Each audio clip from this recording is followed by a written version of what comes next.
নমস্কাৰ বন্ধুসকল and welcome to Assam affairs. আজি আমি আলোচনা কৰিম naval variant of BrahMos missile সম্পৰ্কত।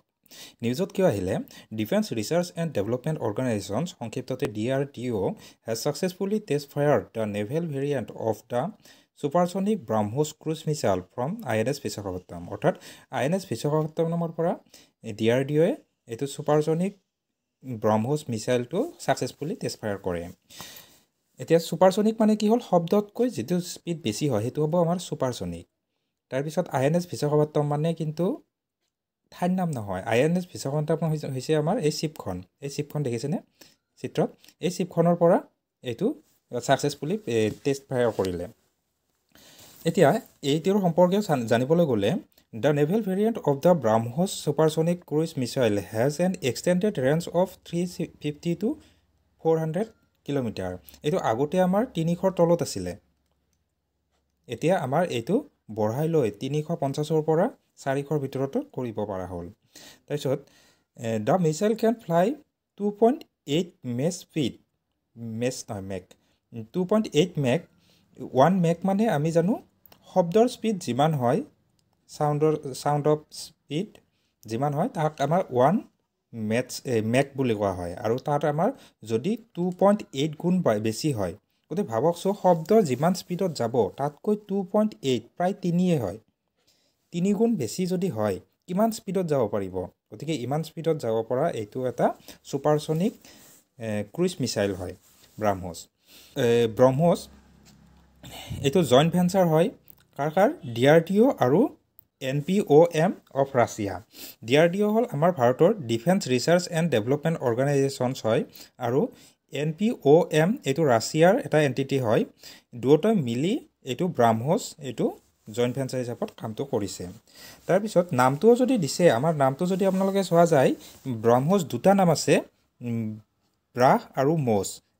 ব্ৰাহ মানে হ'ল ব্ৰহ্মপুত্ৰৰ এক খাজা, ব্ৰহ্মপুত্ৰ, আৰু মোছ হ'ল মস্কোভ, এইটো মাস্কোভা ৰাছিয়াৰ নদী হয়। আৰু ব্ৰহ্মপুত্ৰ ক'ত আছে আপোনালোক নক'লেও হ'ব চাগে। তাৰপিছত এইটো হ'ল 2 stage solid propellant engine in the first stage and liquid ramjet in second stage missile হয়। ইট ইজ এ মাল্টি প্লেটফৰ্মেৰ মিছাইল। মাল্টি প্লেটফৰ্ম মানে কি হ'ল, এইটো আমাৰ মানে সাগৰতো কৰিব পাৰে, বা আমাৰ আকাশৰ পৰাও কৰিব পাৰে, বা মাটিৰ পৰাও কৰিব পাৰে, বিভিন্ন দিশৰ পৰা কৰিব পৰা হয়। এইটো নতুনকৈ আমাৰ যিটো টেষ্ট কৰিলে এইটো সাগৰৰ পৰা নেভিৰ কাৰণে এইটো টেষ্ট কৰিলে, আৰু এইটো মাল্টি পাৰফৰ্ম হ'লে গোটেইকেইটা পাৰে, মানে এয়াৰফ'ৰ্চ, আৰ্মি, নেভি তিনিওটাই ব্যৱহাৰ কৰিব পৰা এইটো মিছাইল হয়। মানে পৰীক্ষাত বেছিকৈ এইবিলাক আহে, এইটো কি অমুক এটা মিছাইল দিলে, ধৰ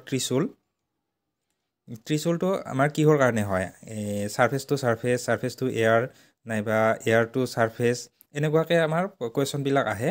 গতিকে এইটো যদি আমাৰ ব্ৰহ্মোছ আহে, ব্ৰহ্মোছ মনত ৰাখিব, এইটো গোটেইকেইটা হ'ব পাৰে, মানে তিনিওটাৰ পৰা ব্যৱহাৰ কৰিব পৰা যায়। তাৰপিছত it operates on the fire and forget principle. এইটো ভালদৰে মনত ৰাখিব, ফায়াৰ এণ্ড ফৰগেট প্ৰিন্সিপল। অৰ্থাৎ এইটো যদি এবাৰ আমাৰ লঞ্চ কৰা যায় ব্ৰহ্মোছ, তাৰপাছত ইয়াক আৰু গাইড কৰাৰ কোনো প্ৰয়োজন নাই, নিজে গৈ যাই কিনে এইটো য'ত টাৰ্গেট কৰিব লগা হয় সেইটো টাৰ্গেট কৰিব আৰু। নেক্সট আহক। Next, the range of the missile was originally kept at 290 kilometre. এইটো 290 কিলোমিটাৰত কেপ কৰা গৈছিলে, কিহৰ কাৰণে, আমাৰ MTCR মনত ৰাখিব, এইটো MTCR missile technology and control regime. এইটো ইণ্টাৰনেশ্যনেল এটা ৰেজিম হয়, আৰু এইটো বাউণ্ডিং কৰি দিয়া আছিলে 300তকৈ বেছি কৰিব নোৱাৰে ৰেঞ্জবিলাক। কিন্তু যেতিয়াৰ পৰা আমাৰ 2016ত আমাৰ ইণ্ডিয়াই ইয়াৰে চাইন কৰে এইটো MTCRৰ, তেতিয়াৰ পৰাই আমাৰ এই অব্লিগেশ্যনটো নোহোৱা হয়। অব্লিগেশ্যন নোহোৱা হোৱাৰ বাবে এতিয়া এইটো 600লৈ বঢ়াই ল'ব পৰা হ'ল, 450ৰ পৰা 600ৰ ভিতৰলৈ বেছিকৈ বঢ়াই ল'ব পাৰে কিলোমিটাৰটো, ইমান ৰেঞ্জলৈ এইটো লঞ্চ কৰিব পাৰিব।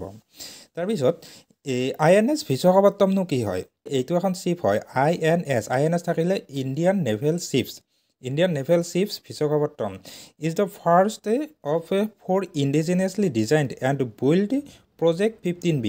প্ৰজেক্ট 15B এইটো যিটো প্ৰজেক্ট চলি আছে তাৰ আমাৰ প্ৰথম 4 নম্বৰ যিখন চিপছ আছিলে সেইখন হ'ল INS বিশাখাপট্টনম তাৰপিছত এইটো আমাৰ ইণ্ডিয়াই নিজে বনোৱা কিন্তু ইণ্ডিজিনিয়াছলি বিল্ড হয় এই প্ৰজেক্ট 15ৰ যিমানবিলাক আণ্ডাৰত যিমানবিলাক চিপছ আহিব সেই গোটেইবিলাক আমাৰ ইণ্ডিয়াই নিজে বনাই আছে তাৰপিছত other 3 ships are project 15B project 15ৰ আন তিনিখন হৈছে মৰমুগাঁও ইম্ফল আৰু চুৰাট এই তিনিখন আৰু এইখনে অতি চাৰিখন আমাৰ প্ৰজেক্ট 15Bৰ